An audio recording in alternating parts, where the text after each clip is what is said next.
Mothers day సందర్భంగా అవిరా fertility హాస్పిటల్లో మే 12 నుండి 31 వరకు ఉచిత సంతాన శిబిరం. నమస్తే, నేను Keshav. Welcome to Suman TV. ఆంధ్రప్రదేశ్లో పోలింగ్ పర్వం పూర్తయింది. ఇక రిజల్ట్ కోసం అంతా వెయిటింగ్లో ఉన్నారు. అయితే నియోజకవర్గాల్లో పోలింగ్ అనంతరం జరుగుతున్నటువంటి పరిణామాలు, ఎవరు గెలుస్తారు అనేటువంటి అంశం పైన మరింత ఎక్కువ చర్చ రాజేస్తున్నటువంటి పరిస్థితి. శ్రీకాళహస్తిలో కాంగ్రెస్ పార్టీ అభ్యర్థిగా పోటీ చేసిన డాక్టర్ రాజేష్ నాయుడు మనతో ఉన్నారు. అక్కడ పరిస్థితి ఏంటి, ఏ విధంగా ఉంది, పోలింగ్ జరిగినటువంటి విధానం ఎలా ఉంది, అలానే ప్రస్తుతం ఈవీఎంలకి భద్రత కల్పిస్తున్నటువంటి వైనం ఏ విధంగా ఉంది, ఈ అంశాలపైన విశ్లేషించుద్దాం. రాజేష్ గారు నమస్కారం. నమస్కారం.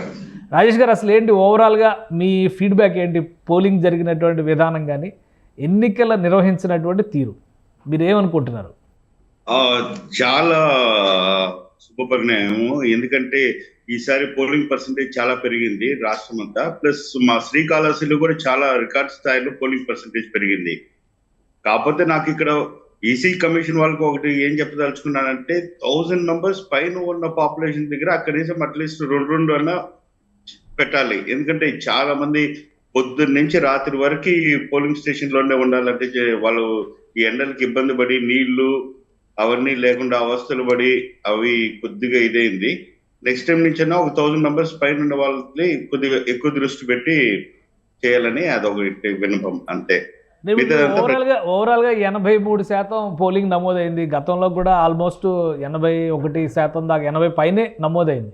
సో ఈ భారీ ఓటింగ్ ఎవరికి కలిసి వస్తుంది అనుకుంటున్నారు? రాష్ట్రంలో చర్చ అంతా కూడా కూటమి వర్సెస్ వైఎస్ఆర్సీపీ ఈ చుట్టూనే నడుస్తుంది. కాంగ్రెస్ పరిస్థితి ఏంటి? కాంగ్రెస్ కూడా ఉందండి. అదే కాంగ్రెస్ పరిస్థితి ఏంటి, అందుకే మిమ్మల్ని అడుగుతున్నా. ఇది ఇప్పుడు మార్పు రావాలని నినాదంతో నేను పోయాను. ఆ మార్పు కోసం కూడా అనుకోవచ్చు కదా. అవును. సో ఆ మార్పు కోసం కూడా ఎక్కువైంది శ్రీకాళహస్తిలో అనుకోవచ్చు. సో అట్లే శ్రీకాళ గారు వచ్చినాక కాళహస్తి ఇది కాంగ్రెస్ పార్టీ కూడా చాలా మంచి రెస్పాన్స్ వచ్చింది. నేను ఇంటింటికి పోయినప్పుడు మా హస్తం మా చేతికి వచ్చింది, మా ఇంటికి వచ్చింది అని చాలా మంది చెప్పారు. మళ్ళీ పుంజుకునేది కాంగ్రెస్, మళ్ళీ వచ్చేది కాంగ్రెస్ అన్నారు. సో అటు ఇటు వేసుకున్న వాళ్ళ ఓట్లు వాళ్ళకు ఉన్నాయి. మాకు ఆ ఎక్స్ట్రా పర్సంటేజ్ పెరిగిన పర్సంటేజ్ ఓటింగ్ మాకు పెరుగుండొచ్చు కదా, మేము ఉన్నాం. మీరు పోటీలో ఉన్నారు, కానీ చర్చ అంతా కూడా 2 ప్రధాన పక్షాల చుట్టూనే నడుస్తుంది.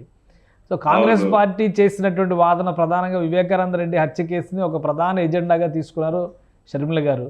రాయలసీమలో వైఎస్ఆర్ ఫ్యామిలీ ప్రభావం ఎక్కువగా ఉంటుంది అన్నారు. ఆ ఫ్యాక్టర్స్ ఏమైనా మీకు కలిసి వచ్చేటువంటి పరిస్థితి ఉందా? 100% కలిసి వచ్చే ఫ్యాక్టర్స్ అవన్నీ. సో శర్మ గారు ఇక్కడికి వచ్చినాక చాలా మార్పు వచ్చింది. శ్రీకాళహస్తి మన రాయలసీమ నియోజకవర్గంలో అందరూ ఆ శర్మల మేడం గారు కరెక్ట్ గా సూటిగా మాట్లాడుతున్నారు. సుత్తి లేకుండా సూటిగా మాట్లాడి ఇవి ప్రశ్నలు ఇవి ఉన్నాయి, ఇవి మీరు నిర్ణయించుకోండి అనేసి అది జనాలకి నచ్చుతూ ఉంది. వాళ్ళు చాలా మంచిగా రెస్పాండ్ అవుతున్నారు. వాళ్ళు అవును కదా అని వాళ్ళు ఆలోచించడం స్టార్ట్ చేశారనమాట. సో ఏంటి, కాళహస్తిలో ఎవరో బలమైన ప్రత్యర్థులు ఎవరు? ఇప్పుడు సిట్టింగ్ ఎమ్మెల్యే పరిస్థితి ఏంటి, తెలుగుదేశం అంటే కూటమి అభ్యర్థి పరిస్థితి ఏంటి, మీ లెక్క ఏంటి, ఎవరికి ఎన్ని ఓట్లు వచ్చే అవకాశం ఉందని మీరు అనుకుంటున్నారు? పార్టిసిపేషన్ ఇంపార్టెంట్ అండి. గెలుపోటమి అనేది నెక్స్ట్ ఎవరికైనా కానీ, నాకే కాదు కానీ ప్రతి ఒక్కరు గెలుపోటమి అనేది ప్రజలే దేవుళ్ళు, వాళ్ళు నిర్ణయిస్తారు ఏ వ్యక్తిని ఓటేయాలి అనేసి అని. అది మన శ్రీకాళహస్తిలో శివుని ఆజ్ఞలోనే జరుగుతుంది. ఎవరు గెలుస్తారు ఎవరు ఓడతారు అనేది. కానీ ఇండిపెండెంట్ వాళ్ళకి కూడా ఛాన్స్ ఉంటుంది. సో పాసిబిలిటీస్ ఉన్నాయంటారు ఇంకా? అంటే ఉండొచ్చు కదా. అంటే ఒకటి ఏంటంటే, ఆంధ్రప్రదేశ్లో ఎక్కువ చర్చ నడుస్తుంది. రాష్ట్ర విభజనకి ప్రధానమైనటువంటి కారణం కాంగ్రెస్ పార్టీ.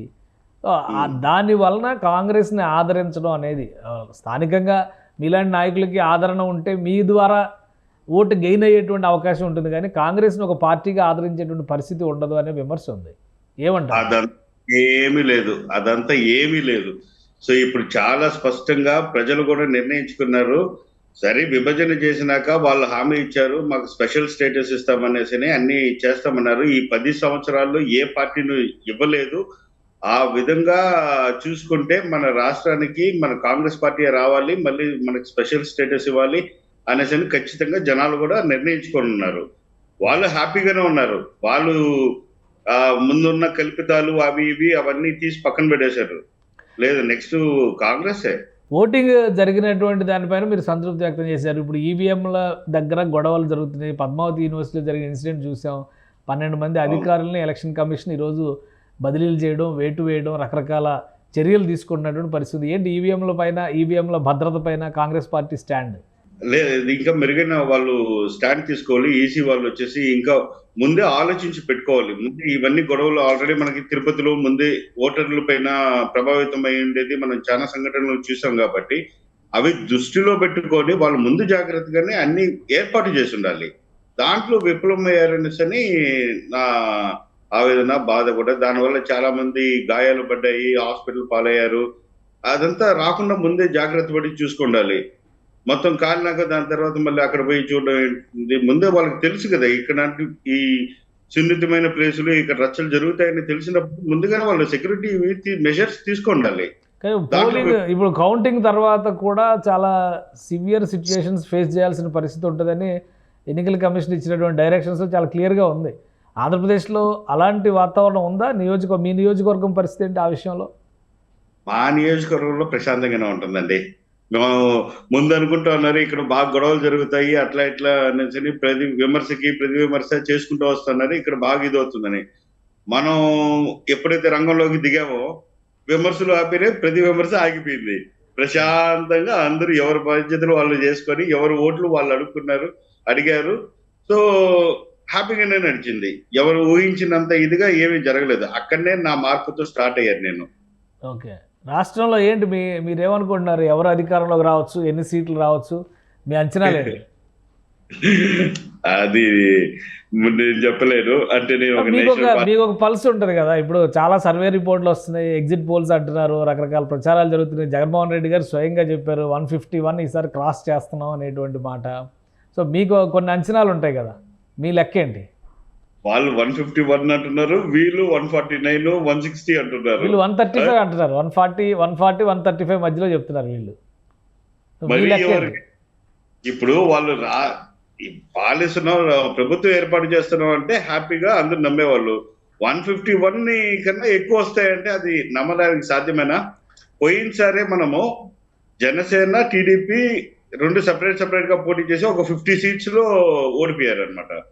తక్కువ వచ్చింది కదా, అందుకని 151 వచ్చింది. ఈసారి కలిసి వచ్చినప్పుడు కనీసం వాళ్ళకి 50 వస్తాయి కదా, మరి 151 కన్నా ఎక్కువ ఎట్లా వస్తాయి? సీఎం గా ఉండి అట్లా చెప్పచ్చా? గెలుస్తున్నాము, ఫామ్ చేస్తున్నాం అంటే ఒక ఇది ఉంటుంది. 175 అంటున్నారు కదా, మొత్తం clean sweep. There is no opposition, only 1 position ఆంధ్రప్రదేశ్లో. అది కదా లెక్క. ఆ దేవుడు నిర్ణయిస్తాడు. ఇంకా ఆ రేంజ్ లో మాట్లాడితే మనం అప్పుడు కాంగ్రెస్ చెప్తుంది 175 వస్తుందని, నేను చెప్తాను కాంగ్రెస్ 175 వస్తుందని. సరే అట్లున్నది చెప్పడం. సో అంటే మీ అంచనా ప్రకారం ఏంటి? పబ్లిక్ పల్స్ కానీ గ్రౌండ్ రిపోర్ట్ కానీ ఏంటి? అంటే ఇద్దరికి పోటాపోటీగానే ఉంది. ఎందుకంటే ఇక్కడ ఉమెన్ ఓటర్స్ పెరిగారు, సో ఓల్డ్ ఏజ్ వాళ్ళు పెరిగారు, అక్కడ యూత్ పెరిగారు, బయట రాష్ట్రాల నుంచి వచ్చిన వాళ్ళు ఓట్లు వేసే వాళ్ళు పెరిగారు.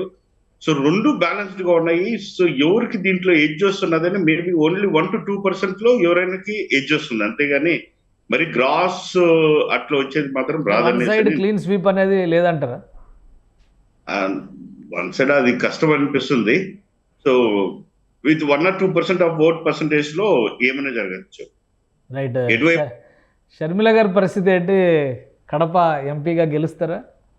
సెంట్రల్ పోతున్నారు, మన దానికి నిధులు తెస్తారు ఆంధ్ర రాష్ట్రానికి. మళ్ళీ కాంగ్రెస్ బలపడుతుంది. ఖచ్చితంగా నెక్స్ట్ టైం 175 కాంగ్రెస్ వస్తుందని నేను ఇప్పుడు చెప్తున్నా. రైట్. థ్యాంక్ యూ రాజేష్ గారు, మీ అభిప్రాయాలు తెలియజేసినందుకు. ఇది శ్రీకాళహస్తి కాంగ్రెస్ పార్టీ అభ్యర్థి రాజేష్ గారి అభిప్రాయం. గ్రౌండ్ రిపోర్ట్ పరంగా చూస్తే మొత్తంగా డిసైడింగ్ ఫ్యాక్టర్ 1 to 2% మాత్రమే తేలిపోయేటువంటి అవకాశం ఉంది. ఎవరికి కూడా వన్ సైడ్ స్వీప్ వచ్చేటువంటి పరిస్థితుల్లో. అలానే కాంగ్రెస్ పార్టీ ఊపిరి పోసుకునేటువంటి అవకాశం ఆంధ్రప్రదేశ్లో ఉంది. కడప ఎంపీగా వైఎస్ షర్మిలని చూస్తారు. రాబోయేటువంటి సంవత్సరాల్లో కాంగ్రెస్ పార్టీ మరింత బలపడుతుందని ఆశిస్తున్నారు. ఇది special discussion. Keep watching. Suman టీవీలో మీ పర్సనల్ అండ్ బిజినెస్ ప్రమోషన్స్ కోసం కింది నెంబర్కి కాంటాక్ట్ చేయండి.